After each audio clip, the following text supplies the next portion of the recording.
کہ وہ کوئی زمین کا تنازع نپٹانے آپ کے پاس آیا ہوا ہے؟ وہ تعجب خیز نظر سے مجھے دیکھتے ہوئے بولا، پتہ نہیں آپ کس قسم کی باتیں کر رہے ہیں، بشیر تو کافی دنوں سے خیالی آیا نہیں، بلکہ میں تو اس کا انتظار کر رہا تھا۔ پتہ نہیں افتخار نے اتنا بڑا جھوٹ کیوں بولا ہے۔ تو کیا بشیر بھٹی آپ کے پاس نہیں آیا؟ بالکل نہیں آیا ملک صاحب، افتخار بھٹی نے تو مجھے بڑے وثوق سے بتایا تھا۔ میں نے کہا۔ وہ گہری سوچ میں ڈوب گیا اور پھر بولا، ممکن ہے بشیر باپ سے یہی کہہ کر گیا ہو کہ وہ میرے پاس آ رہا ہے اور پھر کہیں اور چلا گیا ہو۔ ہاں، اس بات کا امکان ہے، میں نے کہا۔ ملک غفور بولا، میں افتخار کو اچھی طرح جانتا ہوں، وہ جھوٹ نہیں بول سکتا۔ آج کل کی اولاد اپنے باپ کی بھی باپ ہوتی ہے۔ مجھے یقین ہے بشیر نے افتخار کو یہی کہا ہوگا کہ وہ میرے پاس آ رہا ہے اور وہ خود کہیں اور نکل گیا ہوگا۔ افتخار کا تو صرف ایک ہی بیٹا ہے، میں تو تین بھگت رہا ہوں۔ پتہ نہیں یہ نسل کس طرف جا رہی ہے، بزرگوں کے تو اپنے سامنے کچھ سمجھتے ہی نہیں۔ واضح رہے کہ 50-55 سال پہلے ایک باپ کی نئی نسل کے بارے میں یہ تاثرات تھے، آج کل کی اولاد کا تو اللہ ہی حافظ ہے۔ اس سے ایک اور بات بھی ظاہر ہوتی ہے کہ والدین ہر دور میں اکثر و بیشتر اپنی اولاد سے شاکی ہی نظر آتے ہیں، آپ اسے جو بھی نام دے لیں، مگر یہ ایک اٹل حقیقت ہے۔ میں نے ملک غفور سے پوچھا، آپ کے خیال میں بشیر بھٹی کہاں جا سکتا ہے؟ میں اس سلسلے میں کچھ خیال ظاہر نہیں کر سکتا، وہ معذرت خوانا انداز میں بولا۔ پھر مجھ سے پپو کو پیش آنے والے سانحے اور بشیر بھٹی کی مطلوبی کے بارے میں مختلف سوالات کرنے لگا۔ میں نے جس حد تک مناسب سمجھا اسے تفصیل سے آگاہ کر دیا۔ واپسی پر بھی ہم نے اللہ دیتا کوچوان سابق کانسٹیبل کا ہی تانگا استعمال کی اور تھانہ صدر آ گئے۔ تانگے سے اترنے کے بعد میں نے اپنی جیب خاص سے 500 روپے نکالے اور کوچوان کی جانب بڑھا دیے۔ رکھ لو، یہ تمہاری مزدوری ہے۔ 2-3 گھنٹوں کی اتنی زیادہ اجرت دیکھ کر وہ ششدر رہ گیا اور لکنت زدہ لہجے میں بولا، تھانے دار صاحب یہ تو بہت زیادہ ہیں، اور پولیس والے تو کسی کو ایک آنا بھی نہیں دیتے۔ میں ذرا وقفری ٹائپ کا پولیس والا ہوں والا دیتا، میں نے سنجیدہ لہجے میں کہا۔ میرے مذہب میں یہ سکھایا گیا ہے کہ مزدور کو پسینہ سوکھنے سے پہلے اس کی مزدوری مل جانی چاہیے۔ کاش تم میرے تھانے داری کے زمانے میں کانسٹیبل ہوتے اور اتنی جرت کا مظاہرہ کرتے تو میں تمہیں بتاتا کہ تم نے اپنی جان کو جوکھوں میں ڈال کر کتنا بڑا انعام اور داد شدات حاصل کیا ہے، پھر تمہاری ولولہ گیز کوشش کسی اور کھاتے میں درج نہ ہوتی۔ کاش ایسا ہوتا، وہ خوابناک لہجے میں بولا۔ 5 روپے ابھی تک اس نے ہاتھ میں ہی پکڑے ہوئے تھے۔ میں نے اس طرف اس کی توجہ مبذول کرواتے ہوئے کہا، یہ 100% حلال کی کمائی ہے جو تمہیں میں اپنی جیب سے دے رہا ہوں، اسے اپنے رزق میں شامل کر لو، اللہ بھلی کرے گا۔ میں حیران و پریشان اللہ دیتا کو اس تانگے میں چھوڑ کر ہی تھانے کی عمارت میں داخل ہو گیا۔ ASI نے بھی میری تقلید میں قدم اٹھایا۔ میں سیدھا اپنے کمرے میں آ کر بیٹھ گیا۔ فرید گوری بھی ایک کرسی کھینچ کر بیٹھ گیا۔ ٹھنڈے پانی کے 2 گلاس پینے کے بعد ہم ایک مرتبہ پھر پپو مرڈر کیس اور اس میں مطلوب چھوٹے بھٹی کے بارے میں گفتگو کرنے لگے۔ ASI فرید گوری نے کہا، آپ کا کیا اندازہ ہے ملک صاحب، بڑے بھٹی نے دروغ گوئی سے کام لیا ہے یا چھوٹا بھٹی واقعی چکر چلا کر خیالی کی بجائے کہیں اور چلا گیا ہے؟ دونوں میں سے کوئی بھی بات ہو سکتی ہے، میں نے کہا، لیکن سب سے اہم بات یہ ہے کہ ہمیں جلد سے جلد بشیر بھٹی تک پہنچنا ہوگا۔ پھر آپ کے ذہن میں کوئی پلان تو ہوگا؟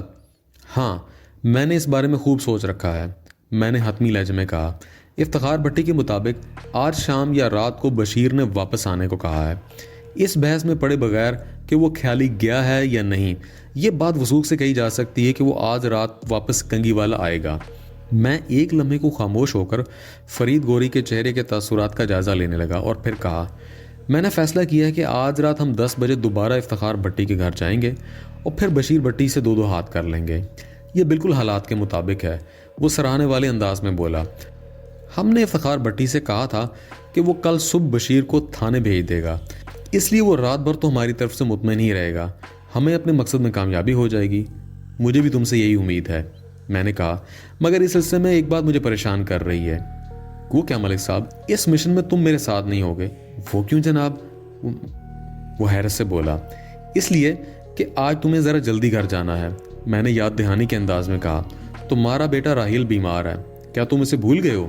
وہ پیشانی پر ہاتھ مارتے ہوئے بولا۔ واقعی ملک صاحب، میں اس بھاگ دوڑ میں راہیل کی بیماری کو بھلا بیٹھا تھا، خیر اس کا بھی ایک حل ہے۔ میں فرید گوری کی فرض شناسی اور اپنے کام کی لگن سے بے حد متاثر ہوا، مجھے امید تھی کہ وہ آگے چل کر بہت ترقی کرے گا۔ میں نے کہا، فرید تم کس مسئلے کا حل بتا رہے ہو؟ میں رات کو آپ کے ساتھ کنگی والا جا سکتا ہوں؟ وہ کس طرح؟ میں نے پوچھا۔ اس نے بتایا، وہ اس طرح ملک صاحب کہ میں ابھی ایک چکر اپنے گھر کا لگا لیتا ہوں، راحیل کی خیر خرید معلوم ہو جائے گی اور اگر میں نے ضرورت محسوس کی تو اسے دوبارہ ڈاکٹر کو بھی دکھا دوں گا. مغرب کے بعد میں واپس تھانے آ جاؤں گا. آپ کا کیا خیال ہے؟ تمہاری تجویز معقول ہے فرید، میں نے سر ہلاتے ہوئے کہا، مگر میرا یہ خیال ہے کہ تمہیں بیمار بیٹے کو اس طرح نظر انداز نہیں کرنا چاہیے. بقول تمہارے وہ بڑی منتوں اور مرادوں کے بعد آیا ہے. وہ میری بات کو سنی انسنی کرتے ہوئے بولا، آپ رات کو 9 بجے سے پہلے تو نہیں نکلیں گے نا؟ اس کی دلچسپی اور ہمت کو دیکھتے ہوئے مجھے ہتھیار پھینکنا پڑے. میں نے کہا، ٹھیک ہے فرید، میں 10 بجے تک تمہارا انتظار کروں گا، اس کے بعد ہی تھانے سے روانہ ہوں گا. اللہ تمہارے بچے کو صحت دے. وہ میرا شکریہ ادا کر کے رخصت ہو گیا. ASI فرید گوری نے اپنے پیشے سے جس اخلاص کا مظاہرہ کیا تھا وہ بہت کم پولیس اہلکاروں میں نظر آتا ہے. ٹھیک ہی کہتے ہیں، کوئی بھی محکمہ مکمل طور پر خراب نہیں ہوتا. برے افراد میں اچھے بندے موجود ہوتے ہیں جو اپنے محکمے کی نیک نامی کو بچانے کے لیے اپنے ذاتی مسائل اور مصائب کو پس پش ڈال دیتے ہیں. وہ اپنے فرض کی ادائیگی کے لیے جان کی بازی لگانے سے بھی گریز نہیں کرتے. اس مقصد کے لیے وہ کسی صلے یا انعام کی بھی پرواہ نہیں کرتے. ASI فرید گوری اور سابق کانسٹیبل اللہ دتا کا شمار بھی ایسی افراد میں کیا جائے گا. رات 9:15 بجے فرید گوری تھانے میں موجود تھا. میرے استفسار پر اس نے بتایا کہ راحیل کا بخار اتر چکا تھا. اس نے دوبارہ کوئی الٹی وغیرہ بھی نہیں کی. وہ کھانا کھا کر آیا تھا اور میں بھی تھوڑی دیر پہلے کھانے سے فارغ ہو گیا تھا. میں نے کہا، فرید ہم سادہ لباس میں کنگھی والا جائیں گے. ٹھیک ہے ملک صاحب، وہ سادہ لہجے میں بولا، اور اس انتظام کے ساتھ جائیں گے کہ اگر ضرورت پڑی تو بشیر بھٹی کو گرفتار کر کے اپنے ساتھ تھانے لے آئیں. میں نے کہا، تم مطلب سمجھ رہے ہو نا؟ جی ملک صاحب، وہ اس بات میں سر ہلاتے ہوئے بولا. جس قسم کی صورتحال چل رہی ہے اس میں کچھ بھی ہو سکتا ہے. میں اپنے ساتھ گرفتاری کا پورا بندوبست کر کے جاؤں گا. آپ اس سلسلے میں بالکل بے فکر ہو جائیں. ہم اسی موضوع پر کچھ دیر بات کرتے رہے. ASI نے پوچھا، کیا ہمارے ساتھ کوئی کانسٹیبل بھی جائے گا؟ کیا تم اس کی ضرورت محسوس کرتے ہو؟ میں نے تیکھے انداز میں دریافت کیا. وہ نفی میں گردن ہلاتے ہوئے بولا، نہیں ملک صاحب، میرا خیال ہے آپ کی دعا اور حکم سے میں ہر قسم کی صورتحال سے نمٹ لوں گا. پھر تو ہم دونوں ہی اس مشن کے لیے کافی ہوں گے. میں نے حتمی لہجے میں کہا. ٹھیک 10 بجے ہم تھانے سے نکلے اور رات 10 بجے ہم افتخار بھٹی کے گھر میں موجود تھے. افتخار بھٹی ہمیں دوبارہ اپنے روبرو دیکھ کر پریشان ہو گیا، مگر اگلے ہی لمحے وہ خود کو سنبھال چکا تھا اور دوستانہ لہجے میں بولا، اگر آپ دوبارہ زحمت نہ بھی کرتے تو میں صبح بشیر کو آپ کے پاس تھانے لے آتا. بہرحال وہ اس وقت گھر میں ہی موجود ہے، میں ابھی اسے یہاں بلا لیتا ہوں. میں نے دانستہ یہ ظاہر نہیں کیا کہ ہم خیالی بھی گئے تھے. میں نے کہا، وہ خیالی سے کب واپس آیا ہے؟ مغرب سے کچھ دیر بعد. اس نے جواب دیا، کیا آپ نے اسے ہماری آمد کا ذکر کیا تھا؟ ظاہر ہے اس سلسلے میں کچھ پوچھ گچھ تو کی ہوگی نا؟ افتخار بھٹی نے کہا. میں نے پوچھا، آپ نے کوئی مفید بات بتائی؟ آپ خود ہی سے سوال کر لیں. وہ سادگی سے بولا، شاید آپ کو میری بات کا یقین نہ آئے. میں نے تو یہی محسوس کیا ہے کہ وہ اس سلسلے میں بے گناہ اور پپو کے قتل کے معاملے سے اس کا دور دور کا کوئی واسطہ نہیں ہے. ٹھیک ہے، آپ اسے یہاں بلا لیں. میں نے کہا، میں خود اس سے بات کرتا ہوں. وہ بولا، میں اسے بلاتا ہوں، مگر اب کو تکلف نہیں چلے گا. رات کا کھانا آپ میرے گھر ہی کھائیں گے. میں ایک مرتبہ پھر آپ سے مدد چاہوں گا. ہم رات کا کھانا کھا کر آئے ہیں. آپ کی یہ دعوت بھی مجھ پر قرض ہے بھٹی صاحب. چلیں میں چائے وغیرہ کا بندوبست کرتا ہوں. رات کے کھانے کے بعد میں چائے پینے کا عادی نہیں ہوں. میں نے کہا، آپ کسی قسم کے تردد میں نہ پڑیں اور برائے مہربانی بشیر بھٹی کو یہاں لے آئیں. وہ خاموشی سے گھر کے اندرونی حصے میں غائب ہو گیا. تھوڑی دیر بعد ایک ملازمہ ہاتھ میں ٹرے اٹھائی بیٹھی تھی. ٹرے میں دودھ سے بھرے 2 کنگ سائز گلاس نظر آ رہے تھے. ملازمہ یہ ٹرے میز پر رکھتے ہوئے بولی، یہ بھٹی صاحب نے آپ کے لیے بھیجے ہیں. اتنا کہہ کر وہ بیٹھک سے نکل گئی. ASI نے سوالیہ انداز سے مجھے دیکھا. میں نے کہا، ہمارے حصے کا رزق خود چل کر ہمارے سامنے آ گیا ہے، اس کو ٹھکرانا کفران نعمت ہوگا. چلو اٹھا لو گلاس. ASI نے اٹھ کر ٹرے میں دونوں گلاس اٹھا لیے. ایک گلاس اس نے میری جانب بڑھا دیا اور دوسرے سے خود انصاف کرنے لگا. وہ خشک ذائقہ ٹھنڈا دودھ تھا جسے پکانے کے بعد موسم کی مناسبت کے مطابق برف میں دبا کر پھر ٹھنڈا کیا گیا تھا. ہم نے خالی گلاس واپس ٹرے میں رکھے ہی تھے کہ بڑے بھٹی صاحب اپنے صاحبزادے بشیر بھٹی کے ساتھ بیٹھک میں داخل ہوئے. بشیر کو دیکھ کر میں چونک اٹھا. مجھے یوں محسوس ہوا کہ میں نے پہلے بھی اسے کہیں دیکھا ہو. فوری طور پر میری یادداشت میرا ساتھ نہیں دے رہی تھی. میں یہ یاد رکھنے میں کامیاب نہ ہو سکا کہ میں نے اس بشیر بھٹی کو پہلے کہاں دیکھا تھا. وہ دونوں ہمارے سامنے دوسرے صوفے پر بیٹھ گئے اور افتخار بھٹی نے کہا، ملک صاحب اگر آپ تنہائی میں بشیر سے بات کرنا چاہتے ہیں تو میں یہاں سے چلا جاتا ہوں، فی الحال اس کی ضرورت نہیں ہے. میں نے کہا، اگر کچھ ایسی صورتحال پیش آئی کہ کچھ باتیں پردے میں کرنی ہیں تو ہم آپ کو بتا دیں گے. بڑی نوازش ہوگی آپ کی. وہ ممنوعیت سے بولا. میں بشیر کی جانب متوجہ ہوتے ہوئے کہا، اور سناؤ جوان،